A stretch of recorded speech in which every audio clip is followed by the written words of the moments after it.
ఈరోజు మనం ఈ వీడియోలో కొన్ని ఇంట్రెస్టింగ్ డాక్స్ ఫంక్షన్స్ గురించి తెలుసుకోబోతున్నాము. సో, మనం పవర్ బై డెస్క్‌టాప్‌లోకి వెళ్దాము. సో, ఇక్కడ మీరు గనక గమనించినట్లయితే ఈరోజు మనం తెలుసుకోబోయే డాక్స్ ఫంక్షన్స్ ఏంటంటే all cross filtered, keep filters, all no blank row. ఈ 3 డాక్స్ ఫంక్షన్స్ గురించి తెలుసుకోబోతున్నాం. సో, కాబట్టి మనం ఇప్పుడు ఆల్ క్రాస్ ఫిల్టర్డ్ స్టార్ట్ చేద్దాం. సో, ఫర్ ఎగ్జాంపుల్ ఇది ఆల్ క్రాస్ ఫిల్టర్డ్ ఎందుకు యూజ్ చేస్తారు? ఏంటి? అంటే ఫస్ట్ నాకు 2 టేబుల్స్ ఉన్నాయి. ఈ టేబుల్స్ చూపిస్తాను. సో, ఏదైతే ఇక్కడ 2 టేబుల్స్ ఉన్నాయో టాటా టేబుల్ 1, టాటా టేబుల్ 2 అంటే ఒక దాంట్లో వచ్చేసి మనకి city, country, customer name, region, segment, ఇంకొక దాంట్లో వచ్చేసి సేల్స్, ప్రాఫిట్, క్వాంటిటీ ఇలా మనకి ఇక్కడ ఉండదు. యాక్చువల్‌గా ఇక్కడ ఏంటంటే రిలేషన్‌షిప్ వచ్చేసి కేటగరీ టు కేటగరీ ఉంది. మెనీ టు మెనీ రిలేషన్‌షిప్ ఉంది. సో, ఇది tables. Tata table 1, Tata table 2 many to many relationships దేని మధ్య ఉంది? కేటగరీ నుంచి కేటగరీకి ఉంది. సో, ఇప్పుడు రిపోర్ట్ వ్యూలోకెళ్ళేసి మనం ఏం చేద్దామంటే ఒక మెజర్ క్రియేట్ చేద్దాం. సో, ఒక మెజర్ క్రియేట్ చేద్దాం.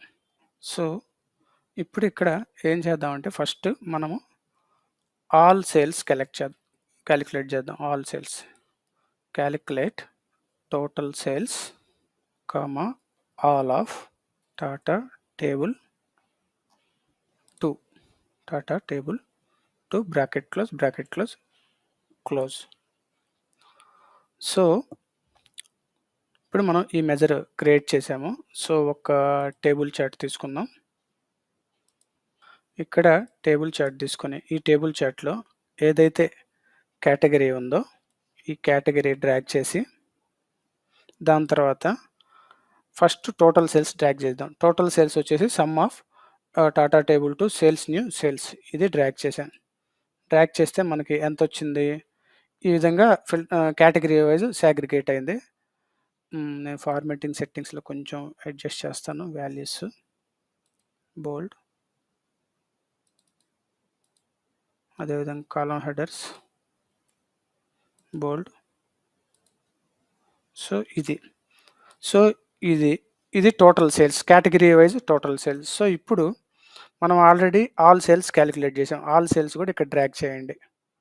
డ్రాగ్ చేస్తే యాక్చువల్‌గా మనకి ఇంతకుముందు ఈ వీడియో సిరీస్‌లో మేము ఆల్రెడీ ఆల్ గురించి కూడా చెప్పాము. అందులో దాని ప్రకారం ఏమైతే ఆల్ రాసినప్పుడు ఫ్రీజ్ అవ్వాలి. ఫ్రీజ్ అయ్యేసి ఏ ఫిల్టర్ ఈ అక్రాస్ దిస్ కేటగరీస్ ఇది ఫిల్టర్ అవ్వకూడదు. ఏదైతే 2,34,084 ఉందో అది ఇక్కడ రావాలి. కానీ ఇక్కడ ఫిల్టర్ అవుతుంది. ఎందుకు ఫిల్టర్ అవుతుంది? మీరు సర్ప్రైజ్ అయ్యి ఉంటారు. యాక్చువల్‌గా ఈ వాల్యూ ఇక్కడ రావాలి. ఈ వాల్యూ అనేది ఇక్కడ రావాలి. కానీ ఇక్కడ రాలేదు. సో, ఇది ఫిల్టర్ అవుతుంది. ఇది ఎందుకు అంటే మీరు గనక డేటా మోడలింగ్‌లోకెళ్ళి చూసినట్లయితే ఇక్కడ point number 1 many to many relationship ఉంది. ఓకేనా? మెనీ టు మెనీ రిలేషన్‌షిప్‌లో ఏందంటే మనకి ఈ ఆల్ ఫంక్షన్ అనేది వర్క్ అవ్వదు. సో, ఇప్పుడు ఆల్టర్‌నేటివ్ ఏంటి? ఓకే. ఆల్టర్‌నేటివ్ ఏంటి? సో, అందుకనే మనం ఇప్పుడు ఇంకొక మెజర్ క్రియేట్ చేద్దాం. క్రియేట్ చేసి ఇప్పుడు ఏం చేద్దాం? All cross filter ALCF means all cross filters calculate total sales, comma all cross filtered table name Tata underscore table 2 bracket close click okay. Click చేసిన తర్వాత మనకి మెజర్ క్రియేట్ అయింది. ఆల్ క్రాస్ ఫిల్టర్డ్ సేల్స్ అని పెడదాం. Sales okay. All cross filtered sales. So, ఇప్పుడు ఇక్కడ ఇది drag చేశాను. చూడండి ఇప్పుడు మనకి వాల్యూ ఫ్రీజ్ అయింది. ఇది అక్రాస్ దిస్ కేటగరీస్ అనేది ఇది ఫిల్టర్ అవ్వట్లేదు. ఓకే. ఫిల్టర్ అవ్వట్లేదు. ఎందుకని ఫిల్టర్ అవ్వట్లేదంటే ఇది ఏదైతే మనకు ఆల్ క్రాస్ ఫిల్టర్డ్ ఉందో ఆల్ క్రాస్ ఫిల్టర్స్ ఇక్కడ మెనీ టు మెనీ రిలేషన్‌షిప్స్ అంటే ఇంప్రాపర్ రిలేషన్‌షిప్ ఉన్నప్పుడు ఇది కరెక్ట్‌గా ఆ వాల్యూని అనేది ఫ్రీజ్ చేస్తుంది. సో, ఇప్పుడు మనం for example grand total percentage తెలుసుకోవాలనుకుంటే ఇప్పుడు మనం డైరెక్ట్‌గా total sales divided by all CF sales measure రాస్తే ఇక్కడ మనకి పర్సెంటేజ్ అనేది వస్తుంది. సో, సేమ్ ఇలాగానే ఆల్ కూడా వర్క్ అవ్వాలి. కానీ ఇక్కడ ఈ కేస్‌లో ఎందుకు వర్క్ అవ్వట్లేదంటే there is no proper relationship. అంటే మనకి ప్రాపర్ రిలేషన్‌షిప్ అనేది ఇక్కడ లేదు. ఎందుకంటే many to many improper relationship ఉంది. ఇంప్రాపర్ రిలేషన్‌షిప్స్‌కొచ్చినప్పుడు మనకి ఈ ఆల్ అనేది యూజ్ అవ్వదు. అందుకనే మనకి ఈ ఆల్ క్రాస్ ఫిల్టర్డ్ అనే డాక్స్ ఫంక్షన్‌ని మనం యూజ్ చేసాము. సో, ఇది all cross filtered DAX functions గురించి. Okay. Next keep filters. Okay. Next keep filters గురించి మనం డిస్కస్ చేద్దాం. మీకు సినారియో ఎక్స్‌ప్లెయిన్ చేస్తాను. కీప్ ఫిల్టర్స్‌లో ఫస్ట్ ఏం చేద్దామంటే, ఇలానే నేను ఒక టేబుల్ తీసుకుంటాను. ఓకేనా? ఇలానే ఒక టేబుల్ తీసుకొని, ఇప్పుడు ఈ టేబుల్‌లో ఈ ఫీల్డ్స్ అన్ని తీసేస్తాను. ఓకేనా? ఇక్కడ నేనేం చేస్తానంటే, ఈ కేటగరీ బైక్ డేటా నుంచి ఫర్ ఎగ్జాంపుల్ నేను కంట్రీ తీసుకున్నాను. ఓకే. కంట్రీ. సేమ్ అలానే బైక్ డేటా నుంచి సేల్స్ మెజర్ చూద్దాం. Sales bike sales. Okay. Bike sales measure ఇక్కడ తీసుకున్నాం. ఓకే. సో, ఇప్పుడు ఇక్కడ మనకి క్లియర్‌గా ఉంది. బైక్ డేటాలో వచ్చేసి బైక్ సేల్స్ మెజర్ అనేది ఇక్కడ ఉంది. సో, ఇది కంట్రీ వైస్ ఫిల్టర్ అవుతుంది. సో, నాకిప్పుడు for example only France sale మాత్రమే కావాలి. అంటే ఫ్రాన్స్ సేల్ మాత్రమే డిస్‌ప్లే అవ్వాలి. ఇక్కడ irrespective of all countries for example France sales మాత్రమే డిస్‌ప్లే అవ్వాలి. నేను ఫ్రాన్స్‌కి అగైనెస్ట్‌గా every country sales percentage calculate చేయాలనుకుంటున్నాను. సో, అప్పుడేం చేద్దాం అంటే ఇది సెలెక్ట్ చేసుకొని ఒక మెజర్ క్రియేట్ చేద్దాం. ఒక మెజర్ క్రియేట్ చేసినప్పుడు ఇక్కడ ఏం చేద్దాం? France sales. Okay. Calculate bike data bike sales bike data bike bike sales comma country country bike data country equal to France France. So close the bracket close చేశాను. So ఇప్పుడు మనం France sales calculation ఒకసారి చూద్దాం. ఇది drag చేసి okay. ఇక్కడ drag చేసాం. ఇక్కడ మీరు గమనించండి. ఇప్పుడు ఇక్కడ మీరు గమనించినట్లయితే 80,000 80,40,799 ఏదైతే ఉందో అది ఇక్కడ ఎగ్జాక్ట్‌గా ఎవ్రీ కంట్రీస్‌కి ఇర్రెస్పెక్టివ్‌గా వచ్చింది. ఇక్కడ ఏం చేసాం మనం ఫస్ట్ బైక్ సేల్స్ తీసుకొని కంట్రీలో ఫ్రాన్స్‌ని ఫిల్టర్ చేసాం. సో, కాబట్టి ఓన్లీ ఫ్రాన్స్ సేల్స్ చూపిస్తుంది యాస్ వెల్ యాస్ టోటల్ కూడా సేమ్ చూపిస్తుంది. కానీ ఇప్పుడు మీరు చూడండి ఇది గమనించినట్లయితే ఇది రాంగ్. మనం ఫ్రాన్స్‌ని ఫ్రాన్స్‌తో కంపేర్ చేయాలి. ఆస్ట్రేలియాని ఆస్ట్రేలియాతో కంపేర్ చేయాలి. కానీ సపోజ్ ఇన్ కేస్ నాకు ఓన్లీ ఫ్రాన్స్ సేల్స్ మాత్రమే ఇక్కడ రావాలి. దీనికి అగైనెస్ట్‌గా ఇక్కడంతా బ్లాంక్స్ కావాలి అని రిక్వైర్మెంట్. సో, ఆ రిక్వైర్మెంట్‌లో ఏం చేయాలంటే మనము సేమ్ ఇప్పుడు ఇదే మెజరు నేను కాపీ తీసుకొని ఇంకొక కొత్త మెజర్ క్రియేట్ చేద్దాం. ఇంకొక కొత్త మెజర్ క్రియేట్ చేసి సో, ఇక్కడ పేస్ట్ చేసి ఫ్రాన్స్ సేల్స్ కీప్ ఫిల్టర్. ఇప్పుడు మనం కీప్ ఫిల్టర్ అనే మెజర్ వాడుతున్నాం. సో, ఇక్కడ ఏం లేదు జస్ట్ మనం బైక్ సేల్స్ తర్వాత ఇక్కడ కీప్ ఫిల్టర్స్ అనే మెజర్ రాసి సో, ఇక్కడ బ్రాకెట్ క్లోజ్ చేయండి. బ్రాకెట్ క్లోజ్ చేసి click okay. So, okay click చేసినట్టయితే ఇప్పుడు మనకు మెజర్ క్రియేట్ అవుతుంది. సో, ఇప్పుడు ఈ మెజర్‌ని ఇందులోకి డ్రాగ్ చేద్దాం. ఇప్పుడు చూడండి డిఫరెన్స్. మనకు ఓన్లీ ఫ్రాన్స్‌లో మాత్రమే వచ్చింది. మిగిలిన ఏరియాలో బ్లాంక్స్ వచ్చేసినాయి. అంటే ఇక్కడ ఏం చేస్తుంది? ఈ ఫిల్టర్స్ అనేది ఓన్లీ ఫ్రాన్స్‌కి మాత్రమే అప్లై అవుతుంది. మిగిలిన దేనికి అప్లై అవ్వట్లేదు. ఓకే. అర్థమైందా? ఈ కీప్ ఫిల్టర్స్ అనేది మనకు ఓన్లీ ఫ్రాన్స్‌కి మాత్రం అవుతుంది. మిగిలిందంతా బ్లాంక్స్ వస్తున్నాయి. సో, ఇది మనకి రియల్ టైమ్‌లో కొన్ని రేర్ కేసెస్‌లో మనకి యూజ్ అవుతుంది ఈ కీప్ ఫిల్టర్స్ అనే ఫంక్షన్. సో, ఇది కీప్ ఫిల్టర్స్ గురించి. ఇప్పుడు ఆల్ నో బ్లాంక్ రో గురించి చూద్దాం. సో, ఆల్ నో రో బ్లాంక్ గురించి డిస్కస్ చేసుకునే ముందు నేను మీకు ఒక 2 టేబుల్స్ గురించి ఎక్స్‌ప్లెయిన్ చేస్తాను. సో, ఫస్ట్ టేబుల్ వ్యూలోకెళ్ళేసి ఇది నా ఆర్డర్ టేబుల్ గమనించండి. ఆర్డర్ టేబుల్‌లో order ID, order date, segment, end date ఉన్నాయి. So, order ID, order date, segment, end date. So, ఇందులో ప్రతి రోస్‌లో కొన్నిట్లో బ్లాంక్స్ ఉన్నాయి. ఈ ఎండ్ డేట్‌లో ఒక బ్లాంక్ ఉంది. సో, నేను ఇంకొక క్యాలెండర్ టేబుల్ ఆల్రెడీ ఇంతకుముందు క్రియేట్ చేశాను బై యూజింగ్ ఈ డాక్స్ ఫంక్షన్ యూజ్ చేసి calendar first date of order table, end date, last date of order table, end date. అంటే ఈ ఆర్డర్ టేబుల్‌లో ఎండ్ డేట్ కాలమ్‌ని యూజ్ చేశాను. సో, ఇక్కడ క్యాలెండర్ టేబుల్ ఈ విధంగా క్రియేట్ చేశాను. మనకి క్యాలెండర్ టేబుల్ అనేది క్రియేట్ అయిపోయింది. ఫైన్. సో, దాని తర్వాత డేటా మోడలింగ్‌లోకెళ్తే క్యాలెండర్ టేబుల్, ఆర్డర్ టేబుల్‌కి నేను రిలేషన్‌షిప్ అనేది ఈ డేట్ మీద క్రియేట్ చేశాను. సో, క్యాలెండర్ టేబుల్ వచ్చేసి మనకు పేరెంట్ టేబుల్, ఆర్డర్ టేబుల్ వచ్చేసి చైల్డ్ టేబుల్. సో, ఇప్పుడు ఇక్కడ ఏం చేద్దామంటే మనం మెజర్స్ రాద్దాం. So, first calendar table select చేసుకొని ఒక మెజర్ రాద్దాం. ఫస్ట్ మెజర్ ఏందంటే all no blank parent. parent table. So count rows, all, no, blank, table name, calendar table, close the bracket, close the bracket. Okay. Okay. Measure అనేది మనకి create అయింది. So ఇప్పుడు ఇంకొక measure create చేద్దాం.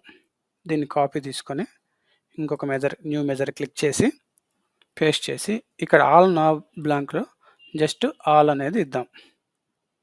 Okay. ఇక్కడ వచ్చేసి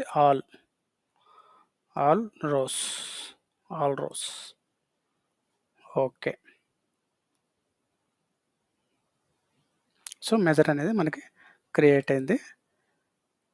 ఇప్పుడు దీన్ని నేను కాపీ తీసుకొని ఇక్కడ ఇచ్చేసి ఇక్కడ ఏం చేస్తానంటే ఏదైతే ఉన్నాయో ఇవన్నీ తీసేద్దాం, రిమూవ్ చేసేద్దాం. రిమూవ్ చేసేసి ఇప్పుడు ఇక్కడ క్యాలెండర్ టేబుల్లో నుంచి డేట్లో ఓన్లీ ఇయర్ యాడ్ చేద్దాం. ఓకే. దాని తర్వాత అదేవిధంగా ఆల్ నో బ్లాంక్స్. ఓకే. అదేవిధంగా ఆల్ రోస్. ఓకే. ఇప్పుడు ఇది వచ్చేసి మనకి క్లియర్గా parent table from calendar. So దీనికి ఏం చేస్తానంటే ఇక్కడ టైటిల్ ఎనేబుల్ చేద్దాం. Calendar table.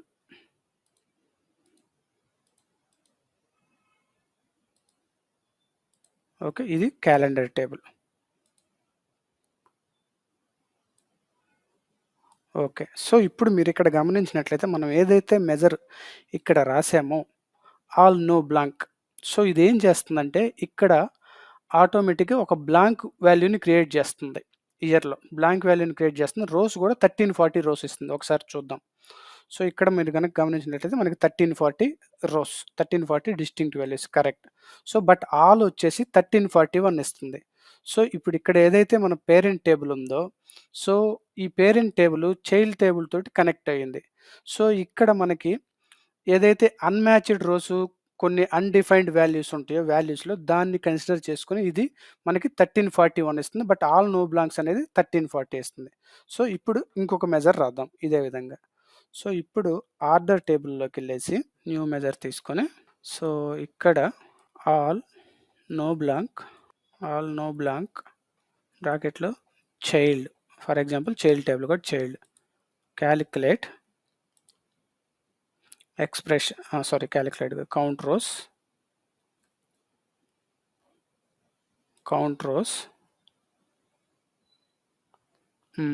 రోస్ తర్వాత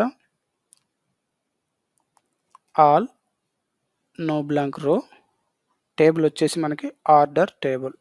okay. Order table close. So దీన్ని నేను ముందుగానే కాపీ చేసి పెట్టుకుంటున్నాను. Click okay.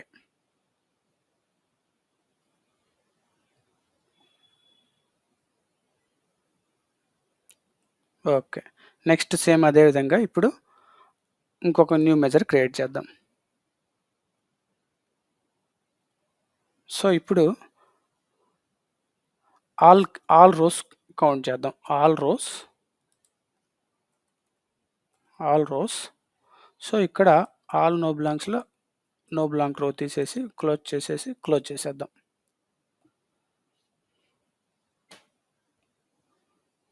సో క్లోజ్ చేసేసినట్లయితే ఇప్పుడు ఇది ఓకే. ఇప్పుడు దీన్ని కాపీ తీసుకుంటున్నా అదే టేబుల్ని.